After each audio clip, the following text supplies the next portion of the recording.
Okay everyone, this is my Who video, my target audience. My Who are men and women aged 25 to 60. They've been to college or university, they've got their diploma, they've got their certificate, they've got that university degree and they're ready to pounce on that world with all of the passion and enthusiasm that they've generated thus far.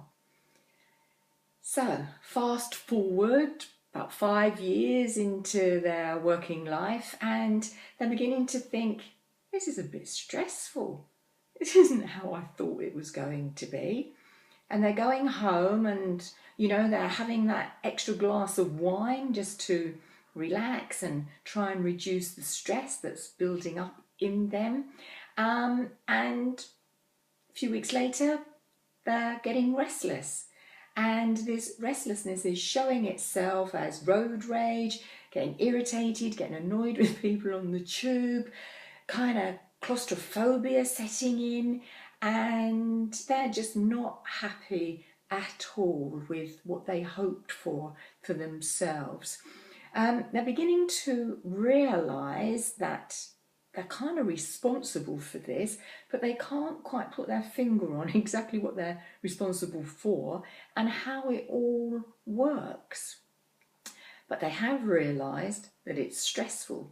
This corporate job that they once were so enthusiastic about, they're realising it's the work of 2 or 3 people and there's not much appreciation and there's not much thanks. And they're going home, having that extra glass of wine, getting up, going back to work in the morning, somewhat foggy, less clear on their creativity, less clear on how they want their day to shape up.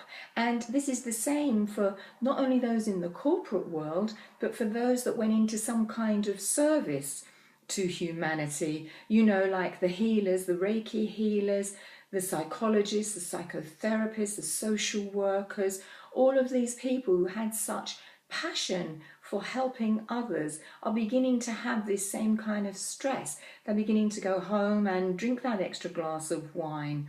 So, it's a parallel between the corporate world and the service world for those kinds of people that are into those healing modalities.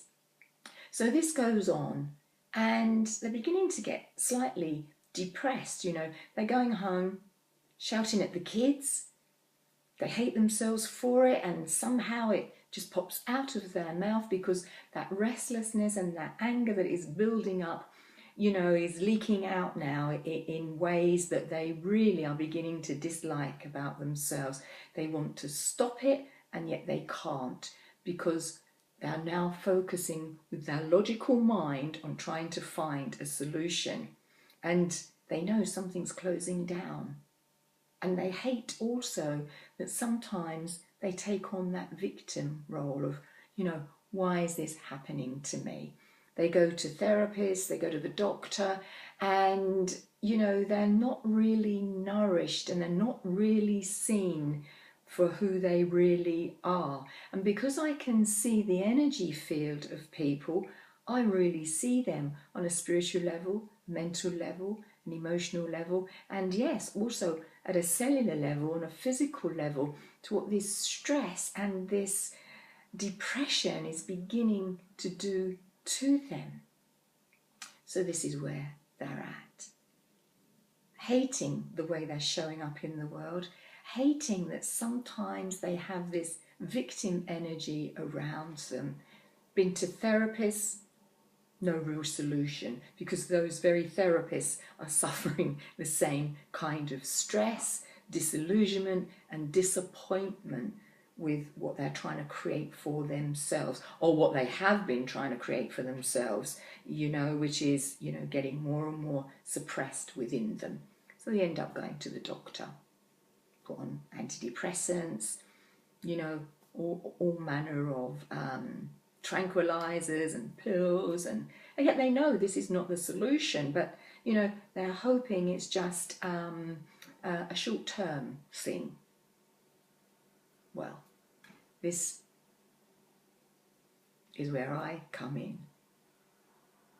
This is where I can really help these people. These people want to take 100% responsibility for themselves, every thought, word and deed. But because of the fog, the confusion, the disappointment, the depression, they can't quite energize themselves enough to crawl out of this thick, thick fog. These people are my who.